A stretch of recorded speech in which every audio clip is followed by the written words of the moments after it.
உழைப்பு அப்படிங்கிறது தொழிலை மட்டுமே மனசில் வச்சு அதை பிளான் பண்ணி ஒர்க் அவுட் பண்ணணும். ஸோ எல்லா தொழிலுமே நம்மளால் ஜெயிக்க முடியும். அதற்கு நம்ம அந்த தொழிலுக்கு என்ன கொடுக்குறோம் அப்படிங்கிறதான் விஷயம். நம்மளை முழுமையாக கொடுத்தால் அந்த தொழிலில் இருக்கக்கூடிய ரெவன்யூ நமக்கு முழுமையாக கிடைக்கும்.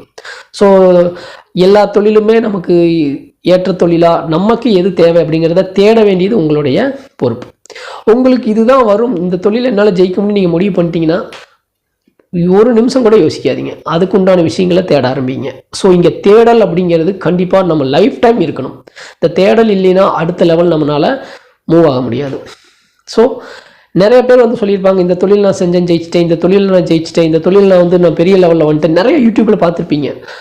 நான் என்ன சொல்கிறேன்னா, அவங்கவுங்களுக்கு ஒரு திறமை இருக்கும். ஸோ அந்த திறமையை என்னன்னு நீங்கள் கொஞ்சம் கண்டுபிடிங்க. உங்களுக்குள்ளே உங்களை தேடினா மட்டும்தான் உங்களால் ஜெயிக்க முடியும். இப்போ நான் சொன்னது உங்களுக்கு பிடிச்சிருந்தா லைக் பண்ணி ஷேர் பண்ணுங்கள். மீண்டும் ஒரு அடுத்த ஆன்லைன் பதிவில் சந்திக்கிறேன். நன்றி.